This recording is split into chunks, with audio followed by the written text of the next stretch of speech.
There we go. All right. Hello, everybody. Just make sure if you can hear us, I'm clear, just type in Alan C. I see you guys are telling us where you're from already.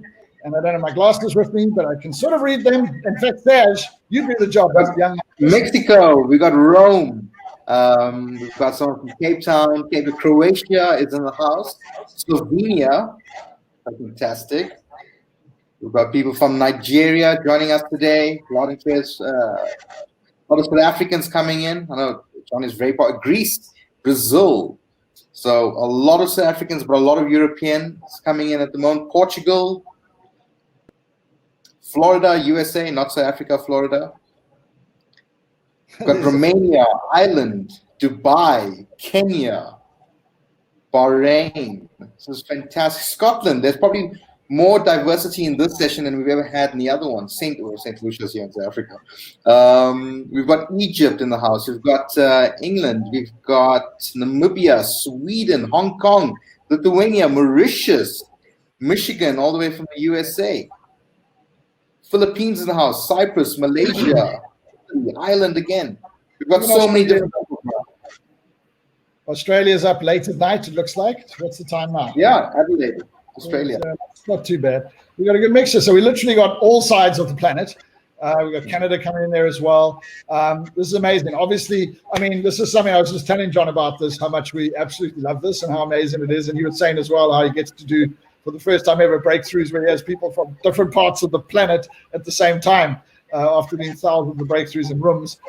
So it's really amazing to have you guys with us. And I'm so excited to have my dear friend, John DiMartini back there. I mean, and again, John, I want you to talk about values because it's like, it's as much as you have such a broad spectrum of what you can talk about.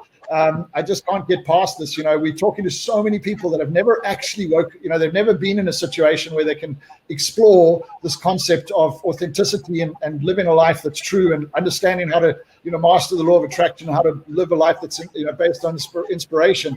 And it's really opened a whole new world for us. We've been working for so long doing this, but there's suddenly a new audience. And I think it's on the back of this, uncertainty and this craziness that people are actually starting to say, well, who am I and what should I be doing with my life? And I think, this is such a beautiful opportunity for you to expand the massive amount of work you've been doing, because I think there's a lot of people that have suddenly woken up to there's a different way of living possibly. That's true.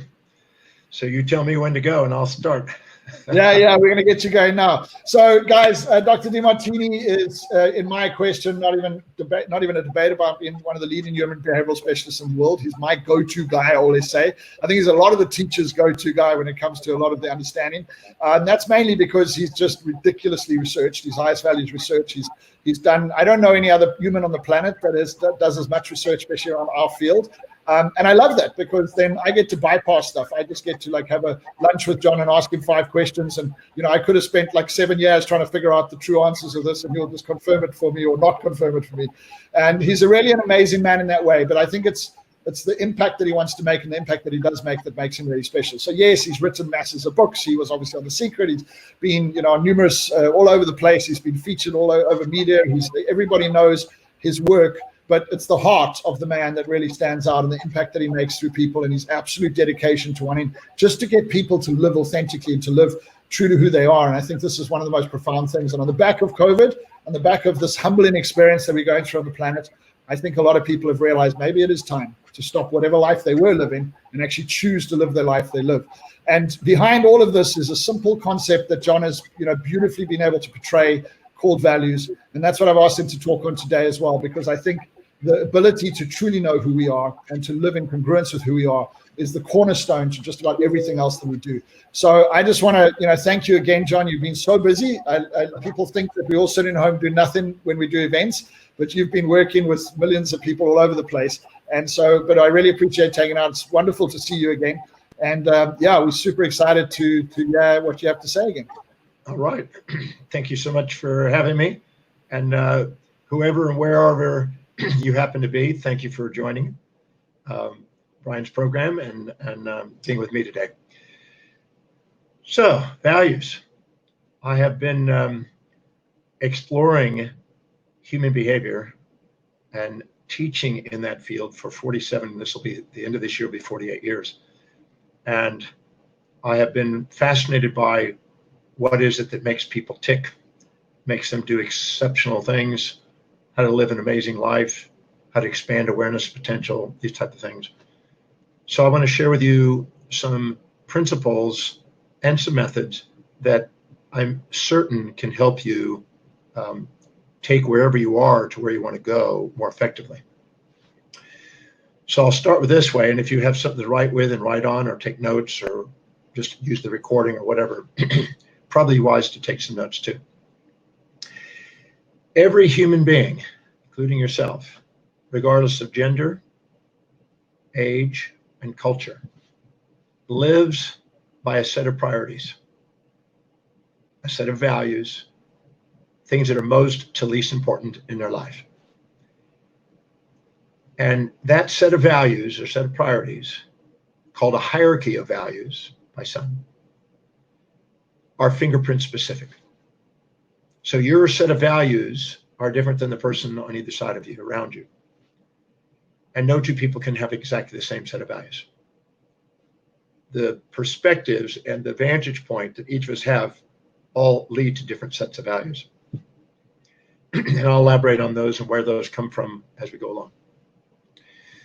This set of values, this hierarchy of values, as you go up that list, become more intrinsic, and as you go down that list, become more extrinsic. What that means is that the ones near the top, in fact, the very highest one, you are spontaneously inspired from within to act upon. And as you go down the list, you require extrinsic motivation to get you to do. In other words, somebody will have to either reward you to do it or punish you if you don't do it in order to get you to do it. But the one at the top and the ones at the top, near the top, you spontaneously do. It's a calling from within. And I use the analogy consistently of a young boy who loves video games. The young boy who loves video games does not need to be reminded to do his video games. He will do them until wee hours of the morning if necessary. He loves doing them. He spontaneously does them. But to do his chores, his homework, clean his room, you may require outside motivation, extrinsic motivation to get him to do it. So whatever is low on your values, you require external motivation. Whatever is highest and higher on your values is calling from within, intrinsic. Now, because it's inspired from within and you don't need motivation, you have a higher probability of achievement in that area. But as you go down the list, you have a lower probability of achievement because at the top, you're disciplined, reliable, and focused. And near the bottom or lower down the value list, you'll procrastinate, hesitate, and frustrate. So the highest value, the very highest value, is the one that you have the highest probability of achieving and working towards. And my highest value is teaching, and I do it every day. I rarely go a day without teaching. I love it. I'm inspired by it. I've been doing it 47 plus years, going on 48 years. No one has to motivate me to do it. I don't need motivation. Anybody that's known me for any period of time knows I've never seen him need motivation to do that. But down things lower on the values, I would require motivation. I haven't driven a car in almost 32 years. I haven't cooked since I was 24. Anytime you do low things on your values, lower on your values, you devalue yourself. And anytime you do things that are higher or highest on your values, you value yourself. So your self-worth goes up when you live by higher values. Your self-worth goes down when you live by lower values. Why? Because you walk your talk and do what you say in the highest values, and you limp your life and don't get around to doing what you say on the lower ones. One makes your confidence go up, one makes your confidence go down. One makes your achievements go up, one makes your achievements go down. And again, your belief in yourself goes up. So self-belief goes up when you're living by your high values because you tend to discipline, reliably, focus, and get them done. So you have a higher achievement and a lower achievement in your values. So the hierarchy of your values dictates your destiny. And what that means is that your perceptions, your decisions, and your actions are all impacted by your values. Let me give you an example, and I'll come around and play with this some more. We're just building this. If you're a mother who's 35 years old that has 3 children under the age of 5, and your highest value is those beautiful children, if you walk in a mall maybe after Corona's over, say Corona, when you walk in a mall, you will spot children's items, children's clothes, children's education, children's entertainment, children's health items, etc. You'll filter your reality according to what you value. There's an area just underneath the cortex in the thalamus called the pulvinar nuclei. And it takes sensory information in from all of our perceptual senses and automatically filters out information. And we have a selective biased attention for things that are high in our values and a selective biased disintention for things that are low. We have attention surplus order for the things that are high and attention deficit disorder for things that are low. That's why if you ask your young boy, how is his school today? How is his class today? He'll go, I don't know. But if you ask him about his video games, he'll talk for 20 minutes. So things that are high in your values, you have a heightened sensitivity for, and you notice it. You'll retain the information. You'll act on it. You'll imagine it. You'll have intention on it. All of that goes up in your highest values, and you have attention deficit disorder, retention deficit disorder, imagination deficit disorder, and intention deficit disorder, and you procrastinate, hesitate, and frustrate in the lowest. So it's important to know what your values are. And I'll come back to that as we go along too. So hierarchy of your values dictates your destiny because it's impacting your perceptions, your decisions, and your actions, which is impacting your reality and your life and where you're going. Now, your values are not stationary. When you're 0 to 10, you probably want to play. When you're 10 to 20, you probably want to socialize. When you're 20 to 30, you want to probably find a new career path and maybe a relationship. When you're 30 to 40, you may want to find your own business and your own marriage and partner and family. And every decade, there's changes going on in your values as you go along. So the values are tweaking and the values are dictating your destinies, but your destinies are tweaking and your life's journey is a summation of all those destinies. And destinies are destinations in space and time, but your life journey is through space and time. Now, whatever is highest on your value, the very highest, is where you excel. This is where you accelerate your achievements. This is where you build incremental momentum in achievement. And whatever is highest on your value, even the ancient Greeks knew about this. Aristotle called the highest value the telos, which he called the end in mind. It's what it means, end in mind etymologically. Napoleon Hill came along in the last century and called it the chief aim. Ed Tullison called it the primary objective, or the magnificent obsession that people are absolutely love doing in their lives. Whatever is highest on your value is where you excel. And because of that, the ancient Greeks made a whole study of it. Aristotle made a whole study of that highest value, and he called it teleology, the study of the telos. And teleology means meaning and purpose, the study of meaning and purpose. So your highest value, your telos, is the most meaningful, most purposeful, the most inspiring, the most fulfilling thing a human being can do. That's why I feel greatly fulfilled in doing what I love doing, which is teaching. I can't think of anything else I'd rather be doing. I love learning and teaching. So when you find out what that is, and then you set sail as captain of your ship and master of your fate and go after it and structure your life wisely accordingly, delegating all lower priority things and sticking to high priority things, amazing things happen. If you don't fill your day with high priority actions that inspire you, your day fills up with low priority distractions that don't. And whenever you're doing low priority distractions that don't, you devalue yourself, scatter yourself, fractionate yourself instead of integrate yourself into integrity and authenticity. Your highest value is what your life's identity revolves around. My identity revolves around teacher. Whatever your highest value, your ontological identity revolves around. So when it says in the Delphic Oracle, know thyself, it means know your highest value. Be yourself, that means stick to the highest priorities. And you will love yourself. And it's true because you're doing what you love every day and you're releasing the lower priority things. Because anytime you do low priority things, again, you devalue yourself and depreciate yourself.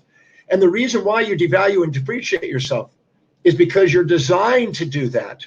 You are designed to depreciate yourself when you're not being authentic, when you're not living congruently with what you really are called to do in your life. Theologians call the highest value the calling. Others have called it the métier, the mission in life. So your highest value is the most crucial thing to identify and to structure your life around. And I've learned that many, many, many years ago. And Parkinson's law basically says that the space and time you have will automatically get filled with stuff, junk, if you don't fill it with the things that are most meaningful and priority in your life. It automatically, the work expands to take up the space and time allotted, as they say. So if you don't fill your day with high priority things, it fills up with low priority distractions, as I've said. Now, what's interesting is the second you set sail and you go and focus on actions that are aligned and congruent in your mind with your highest value, what they found is the blood glucose and oxygen, the glucose and oxygen carried in the blood, go into the forebrain. And the forebrain, the medial prefrontal cortex, which is the most advanced executive functioning part of the brain we have, when we are focused on our highest value, we automatically activate V5, V6 in the visual cortex, and we actually see a vision of what we want to create in life. And those with a vision flourish, and those without a vision perish. And so what happens is when we actually see the vision, we're a visionary, an unborrowed visionary. Because when we're living congruent with who we are, we're not injecting the values of others and tainting it with outside influences, and we're lucid about what we really are inspired to do in our life. And this vision is automatically inspired vision, automatically makes us want to take action. We also activate in the forebrain, in this executive center, strategic planning. And the purpose of strategic planning is to take fantasies that we may be searching for and turning them into true objectives, which are balanced, and they have the willingness to embrace the challenges that come along the way. In fact, when children, young boys, are doing the video games, the second they conquer the video game, they want to go and pursue a more advanced game. So what happens is when people are doing what's highest on their value, they don't shrink from challenge. They pursue challenges that inspire them, which has been proven to innovate and create genius action. In other words, it's the challenges that causes newness and innovation and creativity. And so if you want to create original ideas that serve humanity, it's the pursuit of things that challenge you, that inspire you. Getting up and finding something you're inspired to solve, and solving problems in the world that people require to be solved, and caring enough about humanity to find the biggest problems you can solve that are deeply meaningful and inspiring to solve for your life is one of the keys to long-term fulfillment. And consistently pursuing challenges that inspire you is the thing that wakes up leadership. Leaders spontaneously emerge when they're congruent with their highest values. Because they're most objective and they can handle both sides, they can handle paradoxes of support and challenge and the pairs of opposites that life offers, and they can embrace them in the pursuit of their mission. But this executive center also activates executive action, the tendency to want to take action on the thing that we perceive in our mind. We mitigate the risk with strategic planning. We see clearly in our mind's eye how to do it through the visual associative areas. And we also have, from that visual cortical area, we automatically have a signal that goes down into the amygdala that calms down distractions and creates self-governance. So the individual that stays disciplined, reliable, and focused and self-governed is the individual that stays on priority. And the ones that do that innovate and create and wake up their genius and contribute massively to the solutions to people's problems in the world.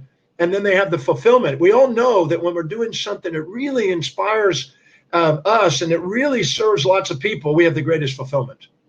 We can't wait to get up in the morning and be of service. When you can't wait to get up in the morning and be of service, people can't wait to get your service. They can feel the magnetism and the energy and the enthusiasm and the inspiration and the certainty and the presence of doing it. And they're magnetized. People, places, things, ideas, and events come into magnetization to get that done. They want that service. So to grow your business, it's about sticking to priority. So we end up not being distracted. We tend up focused. And we build what is called incremental momentum, because the second we achieve something, we want to go on and expand the space and time horizons of our achievements and go on to greater things. And the second we achieve that, we want to go to greater things. It's like the domino effect. The little domino knocks over the bigger domino, knocks over the bigger domino. And we build momentum that's unstoppable by incremental growth in the problems that we pursue, that we want to solve, that inspire us, that we wake up our genius on. There's a genius in every one of us. And the willingness to embrace that genius is the expression of that highest value. I'm absolutely certain, studying geniuses, I used to teach a course called Activating and Awakening the Genius Within. And I studied thousands of various people that were considered polymathic geniuses that made massive impact in sciences and arts and various forms of the contributions in the world. And one thing that was common is they were pursuing something that they were relentless in the pursuit of solving, something that deeply meaningful to them, something that was the highest value. And those individuals that got their Nobel Prize were the people that pursued for 30 to 60 years a problem that they wanted to solve, and they stayed with it because it was deeply meaningful to them. If you find that highest value, that's your mission in life. Your mission is the most effective and efficient pathway to fulfill the greatest amount of voids in your life or the greatest amount of value and to serve the greatest number of people. In the Book of Wealth by Hubert Hal Bancroft, it said very clearly that the individuals that left massive impact in the world and became very fortunate are the individuals that felt by divine providence and human sovereignty that they were designed to serve vast numbers of people. They were designed to raise the standards of society, to elevate the economic standards, and to transcend the illusions of morality associated with money, and to realize that money was a measurement of sustainable fair exchange when we have a state of equanimity, when we're not exaggerating ourselves or minimizing ourselves, but are equal to the people and creating not a narcissistic or an altruistic relationship, but an actually loving relationship that's equitable with another individual. When you live by your highest values, you maximize that outcome. And that's where the greatest economic returns come. Because if you're living by lower values, because of the unfulfillment, you seek out immediate gratifying, short-term, impulsive, addictive behavioral consumptions to compensate. You become a consumer of other people's brands and pay high prices for it and devalue yourself instead of building a brand around yourself and doing enormous things that people invest in and want to be around you. Because when you're living authentically and exemplifying what's possible and authentic, people are magnetized to you because they all want to be authentic. The magnificence of who we are is far greater than any fantasies we impose on ourselves. And when we're living authentically, we draw and magnetize opportunity to us. That's the most powerful state we have, the integrity and authenticity of our own being. This is the ontology that lives in legacies. And because our space and time horizons grow every time we're living authentically, eventually the space and time horizons grow from days to weeks to months to years to decades to generations to centuries to millennium. And we start thinking in terms of what we want to leave on the planet. We start living immortal lives. We go around saying we're immortal souls, but very few people give themselves the opportunity to set immortal goals that last beyond their life. Immediate gratification costs us. It's an amygdala response. It's a lower subcortical area. It's the hindbrain. But if we live by the forebrain and we have foresight and insight and reflective awareness, and we are actually going after something inspiring that makes the difference in the world, we build a legacy that's unstoppable. And now the work that we do lives beyond our life. And the biggest impact we have is even beyond while we're here. And so I believe that living by highest values is the crucial aspect of that. Now, what can stop people from living by their highest values? The most common thing I've found that stop people from doing that is subordination to outer authorities, the conformity of the herd. And what that means is, let's say you walk in a mall and you meet somebody, you think they're more intelligent than you, and you have the fear of speaking up and you minimize yourself to them. Or you meet somebody you think's more successful than you, or you meet somebody who's more wealthy than you, or somebody that you think's got more deeper, more meaningful relationship, or a prettier spouse than you. Or you meet somebody that you think's more socially connected than you on Facebook and social media, or somebody that's got more physical fitness than you, or health than you, or somebody that's more attractive, or somebody that's got more spiritual awareness than you, or more inspired. Anytime you compare yourself to others, instead of comparing your own daily actions to your own highest priorities, you automatically run the risk of either putting them on a pedestal and minimizing yourself and not being authentic, or putting them down in the pit and exaggerating yourself and not being authentic. If you exaggerate yourself, you go into narcissism and try to get something from nothing and look down to people and don't meet people's needs. If you minimize yourself, you'll sacrifice your profits and sacrifice yourself trying to meet other people's needs because you value them more than you, and you'll end up trying to live in their values. And when you're narcissistic, you'll try to get them to live in your values, and neither one of those are effective. People make decisions based on their own values, and if you try to get them to live in your values narcissistically, it works against you, backfires. If you try to live altruistically in their values, eventually you say that's not working.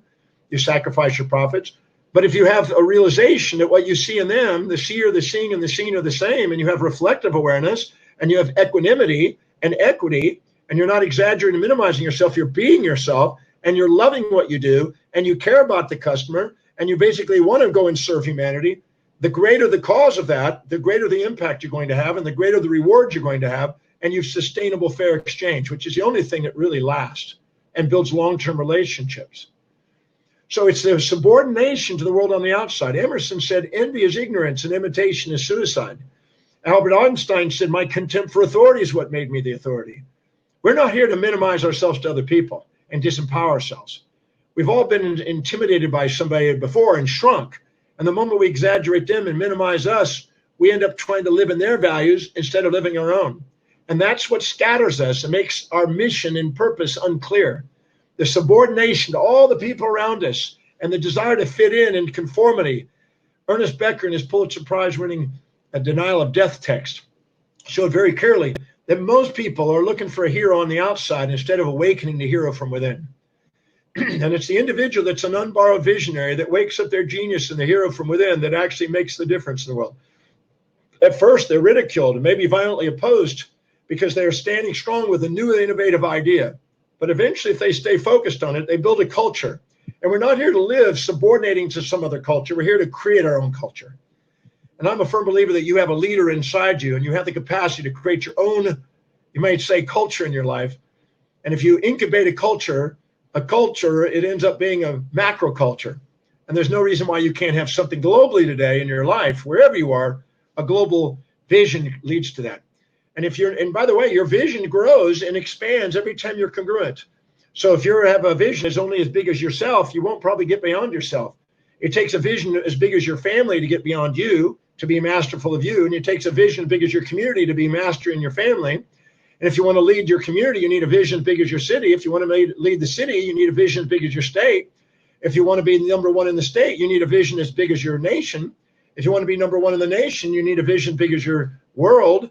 And if you want to be a global impactor and you want to make a difference in the world, you need an astronomical vision. And the very essence of your soul calls you to an astronomical celestial vision, but your senses keep you in a terrestrial derision. It keeps you in a small state. So we're not here to let our limited senses interfere with our expanding conceptions of our mind and the vision we have holding. If Elon Musk can go and say, let's go to Mars, and he's making it already to the space station and on his way to the moon and Mars, I wonder what would happen if we gave ourselves permission to think outside the box and gave ourselves the vision that we have in our heart. So this is the power of a value system. Living according to our highest values is one of the most powerful things I've found in all the studies of 47 years of human behavior. And knowing what those values are crucial. Because if you're looking down on people or looking up at people and you're putting them on pedestals or pits, you're not putting them in your hearts. And to the degree that you put people in your hearts, you get to put yourself in your heart. And how are you going to be loved by people around you? Every human being wants to be loved and appreciated for who they are, and who they are is an expression of their highest value. How are you going to be loved for who you are if you're not willing to walk the path of living by your own highest value? The moment you do and you love your life, the world around you reflects it. And when you give yourself permission to be authentic like that, the people around you rally because that's what they want. And they want to be around somebody that's living authentically like that, exemplifying that. So how do we determine our values, we now ask? I've been determining people's values and asking that question over 42 years. And I'm amazed at what people will say. You just ask somebody, what do you value in life? They'll tell you social idealisms. They'll tell you what their mothers, their fathers, their preachers, their teachers, their traditions, their conventions, their mores around them will say. And depending on the different setting and who they're around, they may even swap it to whatever matches the herd. Very few people actually know what their life demonstrates is important to them. Amazingly so. I mean, I'm doing value determinations for many, many years. And there's a lot of people that aren't aware of what they value. If I ask people how many want to be financially independent, everybody will put their hand up. But I may ask how many are financially independent, most hands go down because they think they want financial independence. But what their life demonstrates is they want to buy immediate gratifying consumables that depreciate in value and devalue their life.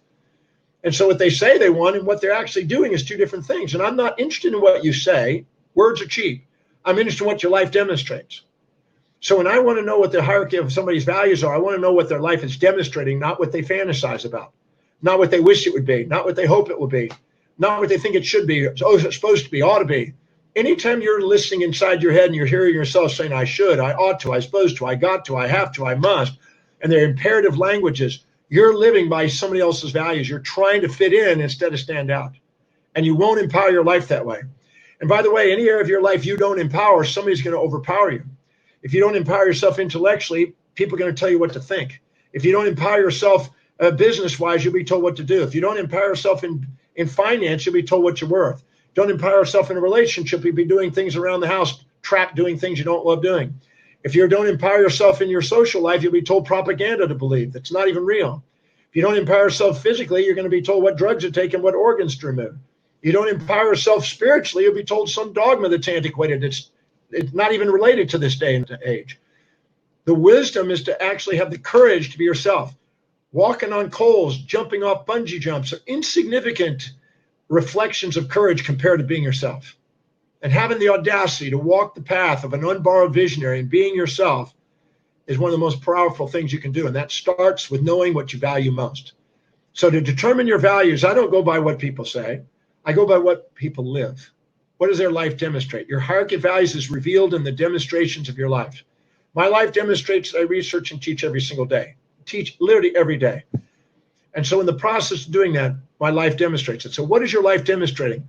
I found there were 13 value determinants that I use to help a person determine what they value most. So I'm going to go through those. You may want to write them. If not, you go onto my website, drdemartini.com. There is a complimentary evaluation process. It's just what I'm describing right here.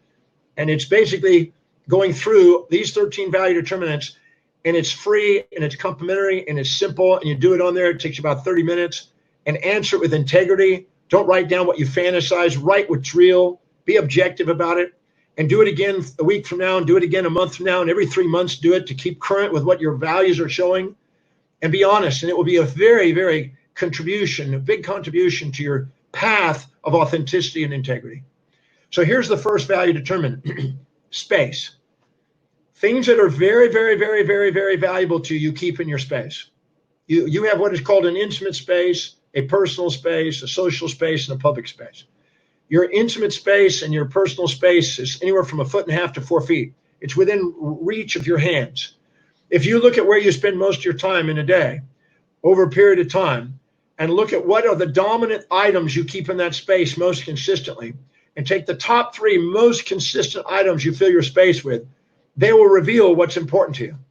If you have a baby in a baby crib and you give something and throw something in the crib to the baby, if it wants it and it likes it and has a value on it, it will put it in its mouth, it will explore it, it will study it, it will hold on to it, it will sleep with it. If it doesn't want it, it will kick it out, scream, fight, push it away. Something that's high in your value, you keep in your intimate space and your personal space, you keep it proximal. But things that are not, you keep distant. In my case, the number one thing easily that's in my life is my computer. All of my research, all of my teaching is sitting on my computer. All of my expression and teaching now online is computer. All my communications with people, computer. That is the most important structure that I have, or item that I have in my life. The second is all my research materials. The third is my travel bags. If I look carefully, they go wherever I go. They're with me at all times. You want to look at what are the top 3 items you fill your space with, because that tells you what you value. The second value determination. And by the way, when you look at those items, then ask, what's the primary usage of these? What are they being utilized? What's the primary meaning of each of these things?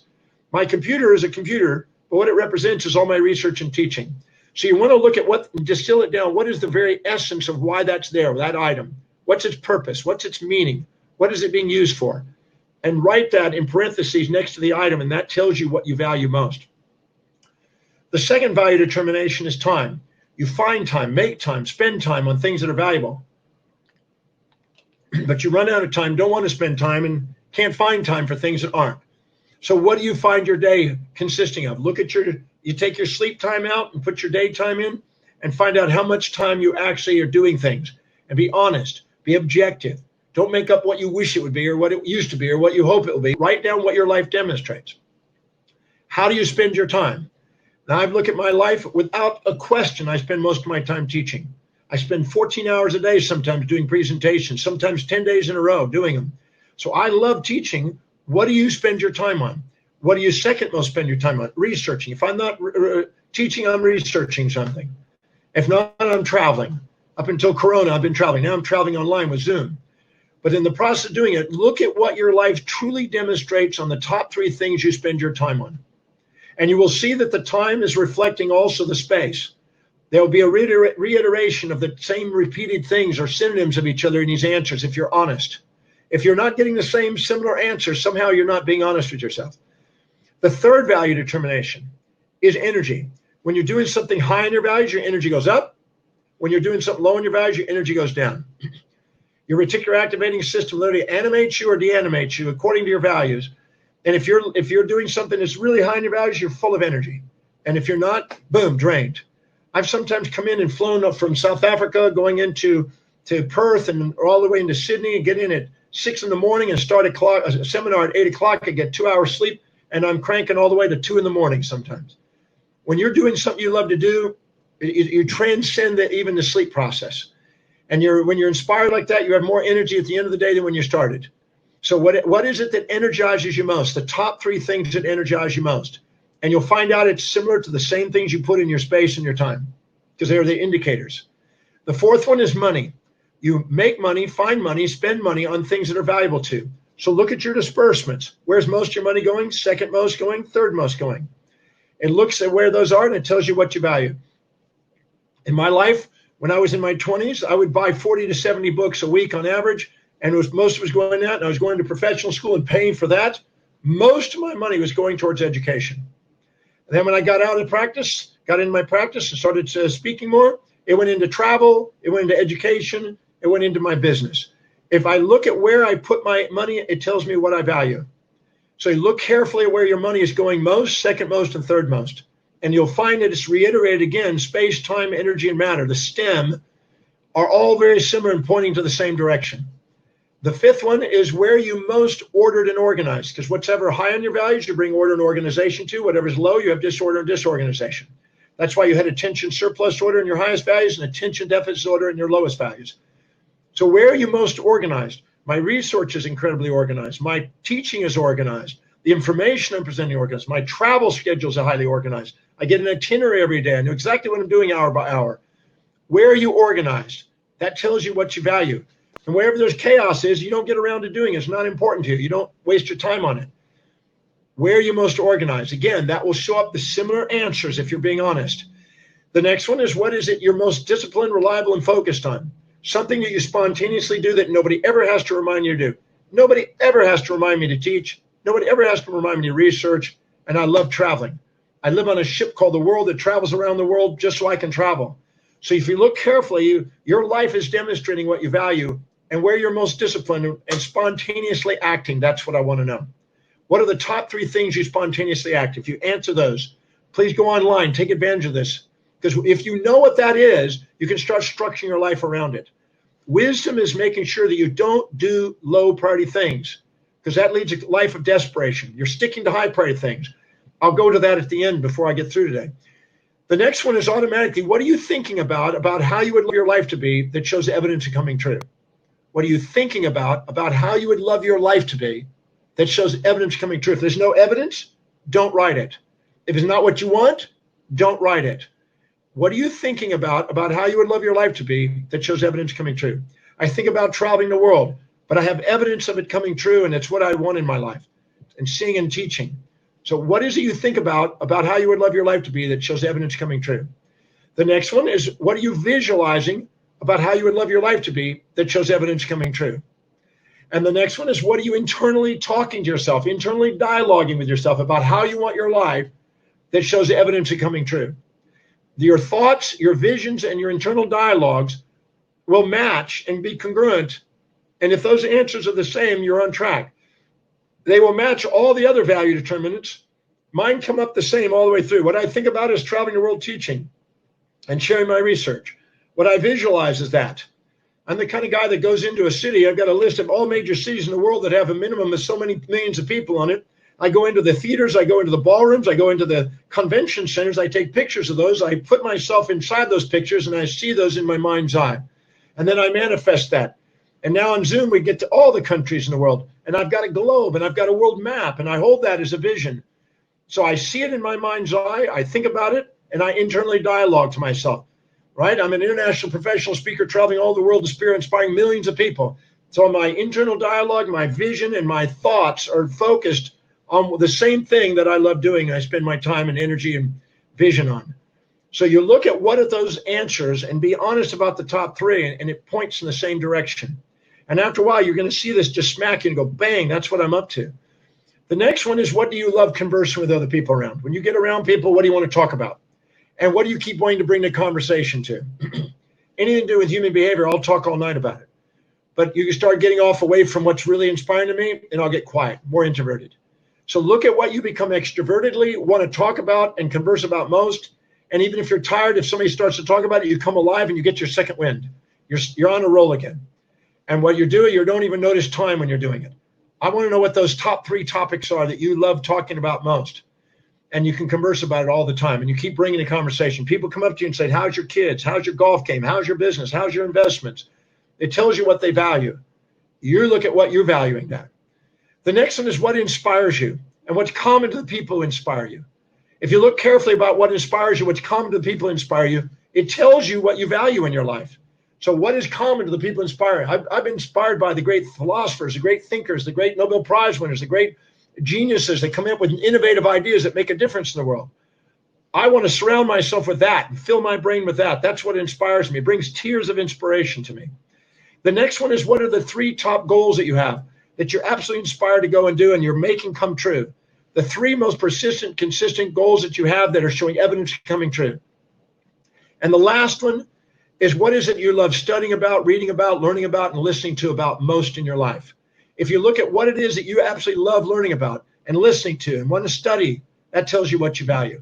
If you answer three answers of all 13 of those value determinants, space, time, energy, money, order, discipline, thought, vision, internal dialogue, external conversation, what inspires you, what your highest goals are, and what you want to learn about, and three top answers, you'll see 39 answers, and you'll see certain answers show up way more than others. The answers that show up most frequent, second most frequent, third most frequent are your top three values. Then you want to make sure you do something very insightful here. You want to fill your day with those top three things. You know, one of the greatest questions you can ask yourself that I know that Bill Gates asked himself, what is it that I would love to do today that would inspire me, that would serve the greatest number of people in the most effective and efficient manner? And how do I do that today with the resources I have today? If you ask yourself, what is the highest priority actions you can do that'll help you fulfill this highest priority mission, and stick to that and delegate the rest, you liberate yourself. If you're not delegating and going on and doing what serves the greatest number of people to earn the greatest amount of income and not delegating the rest, you're holding yourself back. So make a list of everything you do in a day. Prioritize the list according to what it produces the most to least. Prioritize it according to what's most meaningful to least meaningful. Prioritize it according to what gives you the biggest spread that you can delegate the most, and find people to delegate it to. And then look at the time you spend on it, and then delegate the things away. You're not going to live an inspired life doing low priority things. You want to live an inspired life by doing high priority things. Your highest priority is your highest value. If you want to raise your value in the world and value yourself, stick to high values. Because the moment you value you, so will the world. And you got to give yourself permission to be yourself, which is an expression of the highest values. Your values dictate your destiny. Your value is powerful, knowing what that is, that highest one. But you want to structure your life around it. I started doing that when I was very young. I was very grateful for doing that. And it's allowed me to do something globally today because of it. I cannot tell you how important it is. If you want to do something and make a difference in the world, you make a difference by standing out. You don't make a difference by fitting in.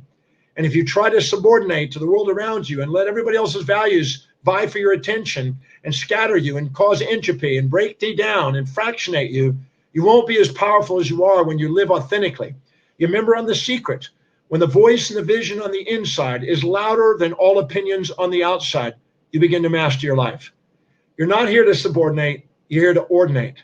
You're here to bring order to your life and do something incredible on planet Earth. the magnificence, as I said, of who you are is greater than all the illusions around you. I'd rather have the whole world against me than my own soul. And your soul, the state of unconditional love, is guiding you to do something you love, that inspires you, that makes a difference, that serves ever greater numbers of people with a vast purpose in life, to do something that builds momentum that's unstoppable to leave your legacy on the planet. So values have a massive impact on your life. Hopefully I've done in these 45 to 46 minutes an overview of some of the impact on values. All I know is that I asked myself, I went to Mary Kay and lectured in Dallas, Texas at the Anatole to about 4,500 women one time. And I met Mary Kay Ash, who's the founder of the great company. And I asked her, what advice could you have for a young man who wants to go around the world? This is about 36 years ago. And she said, every day, write down the 6 or 7 highest priority action steps you can do the day that can help you fulfill your mission on earth. And then make sure that they're actions for the day, not long goals that you keep getting backlogged on and having goal overrun by, but just little action steps you do that day. If you fill your day with the highest priority actions and get them done, your self-worth goes up. And in the process of doing it, I did that. I did them on index cards, and I kept the index cards of the highest priorities every day. And I found out what were the highest priorities of the highest priorities over time. And for me, it came out research, write, travel, teach. I made a commitment to delegate the rest away. I haven't done any of those other things for many, many years now, over 30-something years. And I do what I love, and I love what I do. And there's absolutely no reason why you can't have a life that's inspiring. So that's just an introduction to values. I did that as efficiently as I could in time-wise. If I spoke a little bit fast, you take notes, maybe you can get a copy of this, hopefully. If not, my book, The Values Factor book, can help, or go online and get the values determination process. It's complimentary, it's free, it's private. No one will see it except you. And I thank you for being with me this morning, or your afternoon, I guess. I'm in Houston early. And thank you for listening to Brian and Stedman and all the people that are on the programs for their contribution. Thank you guys for letting me join you with it. Brian, thank you for this time. Hopefully I didn't, their heads are probably sizzling right now, but I love what I'm doing. So this is you asked me to do a topic I could do for hours. I've never seen you run through the value determinants so fast in my life. Actually, I was like trying to sort of say, no, John, you actually don't have to go through them. We'll guide them. We'll give them guidance. It's like, but it was amazing. As always, I think you have other comments how just so many people are switched on. I mean, some people obviously know you, so they just love hearing this all the time, but a lot of new people who are sort of going like, what just happened? So that was amazing. No, I love you for it, my friend. I mean, honestly, I say to people, and I say it very openly, that when I look at my life and people say, what's the one thing that's had the greatest impact? I think it's never even a debate. Being authentic, learning what your values are, and molding your life around those values is by far the most profound thing that's ever happened to me. And it's like, I actually was saying the other day, I was going through a process around something, with all this kind of crazy stuff going on in the world. And I actually sort of set out to the person I was working with. I said, it kind of frustrates me how even when I try and mess things up, life just keeps giving me opportunity. And it seems like the universe doesn't want to let me go from my vision and mission. And in that moment, I thought, yeah, of course, because even when I'm messing things up, I'm still true to my values. And as long as I'm true to my values, you can try and mess things up for whatever personal reason it comes along. Brian, our physiology, our psychology, our sociology, and even theology is doing everything it can to help us live a magnificent and an authentic life. We can't, everything that's going on in life is on the way, never in the way. Yeah, it's so true. I'm witnessing that so much recently. So, yeah, John, thank you so much for your time. I mean, I know you're crazy busy, and thanks for Clarissa for making this happen as well. But I really, really loved having you. I really wanted to have you back on here again. This message is so important. And we're going to tell them about Vision 2020, that event we did together, which we're going to make available to them. So I think it's going to be a great asset for them to use. Of course, your latest book. John, are you writing another book? I haven't known you this long where you haven't been writing a book. Yes, I've just finished another book. I haven't published yet. We're still talking to publishers and debating on who's going to do it. But yes, I'm working also on a textbook on, believe it or not, on astrophysics. So I'm working on another text right now. So I do a lot of interesting research. But yes, I've got 2 books. I've been reading your latest book for a while. It seems like it's much longer than normal. But the Values Factor, which is probably, it's such a powerful book. Like, it's a read for everyone. So guys, you can get hold of John's book. It's on Audible, in audio. It's on all formats. It's obviously on Amazon. You can get it in the bookstores. The Values Factor. This is like, if you thought you got something now, times that by 10 in the book in terms of the time and the effort and the energy and how this whole thing molds around your life. Hugely valuable. Just a book. You can do this thing on drdemartini.com as well. well. You can go and do the values process there. But John, I thank you so much for your time and just amazing work that you're doing. And I'm sorry that you've been locked up for so long, but obviously you've got to talk to millions of people that you probably sometimes couldn't get to. I may be physically in one place, but my spirit is all over the world. So I don't feel locked up. That's good. Yeah, you my friend. But I do look forward to seeing you in the flesh again one day. So hopefully that'll open up. Thank you so much for taking the time out, my man. Thank you, Brian. Thank you for your whole team, and thank you everybody all the speakers and all the people attending. Thank you for giving me the opportunity to participate and join you with this today. Thank you. Excellent. All right, guys. So what I do want to do, let me just get this up here. Take over. So John and I did a workshop at the end of last year, November last year. It was called Vision 2020. We basically spent 2 days. John spent the whole day there on the first day, and then he sort of came back on video on the second day. And we help people through this context of value. So the truth about vision, regardless of what it is, it has to be congruent with who you are. And I think the key thing is this is probably one of the most powerful workshops I've ever attended, and I was on stage presenting it. But I think it's just the context of really doing a deep dive into your values, but then evolving and molding your vision around those values and turning that into a strategy and becoming practical in how you take it forward as a whole. And so Vision 2020 was a 2-day event. We actually never done this before. This was a unique event that John and I did. And it was just an amazing thing. We've never made it available. Currently now it's set up into 16 videos, 18 hours of training, the detailed workbook from John, and something you can keep for life and work on. And it is easily worth its retail price of $1,970. But obviously, in the summits, we do crazy things as a whole.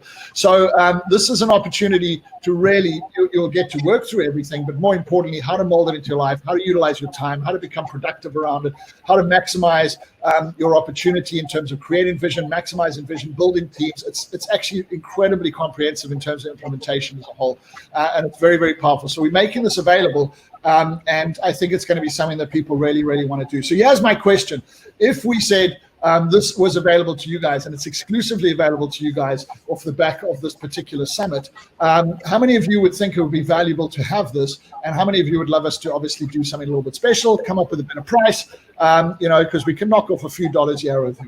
So I'm just curious, guys, because you've been here long, you've got some incredible deals from some of the speakers around the world, but how many of you believe it would be valuable to spend 16 hours or 18 hours working with John and myself through John's work and the workbooks, and actually being able to mold your vision, mold the absolute clarity? And I think this is something that I've said so often in the back of COVID-19, is this is the opportunity to become yourself. This is the opportunity to reflect and say, listen, everything's chaotic anyway. Everything's come to a standstill for a lot of people. I can stop. I can not go back and look for work where I've lost my job. I can actually turn around and say, what I really want to do in my life. This is an opportunity to really go out there and say, how can I maximize my life and the things that I can produce as a whole? So, of course, we're going to do something crazy. We're not going to charge you $1,970. We're going to charge you $197. We're not going to do that. We're just going to charge you $97. This is nuts, because you can't buy anything of John's for this kind of money. And I had to sort of beg, borrow, and steal from Clarissa to say, can we make this available, at this crazy price? It will never be repeated again. And basically, it's really a live course that John and I did, but it's all recorded and you can go through it. And I just watching it, I was actually editing the videos, John. I don't know, when we sometimes watch and listen to ourselves and we go like, man, this stuff is like powerful. It was just such an experience doing that recently. But it's a really beautiful experience. I remember when you were there and how much you sort of said, like, this was just such an incredible audience and such incredible energy with people that wanted to sort of learn and connect in the space. It was a really special event, something I think we both will remember for a long time. Definitely. Yeah. All right, guys. So listen, we've only got 5 minutes left. John, thank you so much for being with us. I'll let Saj say a few words as well. He'll talk about this event because he was there. If you want to take up this offer, it's a one-off opportunity. It's just $97 once-off. You get access to all the videos and you get to do this work, and you'll never get that opportunity to do that again at that price. So it's rseSales.com/JD. That's John Demartini's initials. You'll see it up on the offers. You'll see it at the top of the screen. I've posted in the chat as well. Take advantage of this. It's truly a special opportunity. John, your work is amazing again, my friend, and thank you for allowing us to share this with this group of people. We look forward to working with you in the future. Look out, guys. Please go to drdemartini.com. His schedule of all the work that he's doing, his breakthrough experiences that are now being done online, which was quite a big change for John in terms of his context, because he's so used to, you've done thousands of them in person, and now all of a sudden breakthrough going on. I believe it's been going really amazingly, right? It's been great. I've done 7 already in the last couple of months. I've done, about 40 days worth of seminars already online, and with my other ones, and I'm inspired to do. Look, give me an audience, give me somebody who's willing to learn, and I'm in heaven. I love what I'm doing. If I do it on the line, or I do it live, or if I do it in a doghouse, I don't care. I just love to do it. Well, that's true. Well, a lot of people have pivoted to doing more online. So, of course, we'll go back to the normal, so to speak. But I guess it's always there. I mean, this is not, I don't think you've ever done a breakthrough online. So now at least sometimes we can do it this way as well, or at least we can do it live, but also have it online simultaneously, get to more people simultaneously, which is amazing, because I think breakthrough is an experience that every human being, when they're ready, because they're not always ready, needs to actually experience. It's that opportunity to really, shift their understanding of how we connect with the world, and it's such a beautiful experience. So, guys, please look at the work that John's doing. Just go to his website. You're going to see all the work he's doing around the world. When he starts to travel again, he will start doing it in 50, 60 cities around the world again. But please take advantage. In the meantime, get the book, do the value determination on his website, or pick up for the one-time, never-to-be-repeated opportunity to spend these 2 days with us from this event, because it's an absolute wonder to do that as well. Saj, you've loved working with John in our space. You've just been transformed by this man as well. Do you want to say a few words before we close here? I remember running around on Vision 2020 that day because we had so many people. I had to go make a plan to get an extra room next door and start filling people in. And we put a live stream together. But the thing is that if I look at, after learning from John or getting my values, living congruently to my highest values, every single thing has, well, say 90% of things have sort of fallen into place. I haven't had to chase anything. Things have started to fall and attract to me. So when I found out that learning and teaching and human behaviors were top 3 values, and started living congruently to that, and spending more of my time reading, more of my time listening, more of my time teaching and educating other people, I found that I've attracted the best kind of students for me, attracted the best kind of mentors, and also understanding that when I found out my wife's values and she found out my values, a lot of things made more sense. Why is Saj always reading? Why is Saj always doing courses? Why is he so in love with going to seminars? Because that's who I am. And when she found out my values and understood that, things also became a lot better between the two of us. So I think John's probably had the most profound effect and most speakers in the industry, because he definitely has on me. And this day was probably one of the best talks I've been to last year. It was fantastic. Thank you. All right, guys. Well, we're almost at the top of the hour, so we're going to be moving on shortly, but please take advantage of this while it's there. The address is on the screen, rscsales.com/JD. You can see it also in the chat. You can see it under the offers. I can see lots of people taking up the offer. It's a once-off opportunity. John, once again, I really love you for taking time out to be with us, my friend. It's lovely to hear you again. It feels like a while. I've done 6 of these summits, so we had you on, I think, the first one. And then I'm listening again. I'm like, I said to the guys, we just got to get John. I don't care. Tell them, do whatever you got to do. Make sure he's there. And as always, people have responded so beautifully well. So thank you for that again. Thank you all. Thank you again. And may you have a fantastic transformational journey from this day forward. Thank you. All right. Cheers then. Okay, guys, and we're almost at the top of the hour, so please grab that. Don't waste the opportunity. $97 for this program is actually insane. It's beyond insane. Hey, it's ludicrous. I even saw John sort of cringe when he saw the price, because it's a once-off for you guys. You guys in the room, you want it, take it. It is absolutely going to be worth 100 times more than that for you. It was one of the most phenomenal events over 2 days that we did.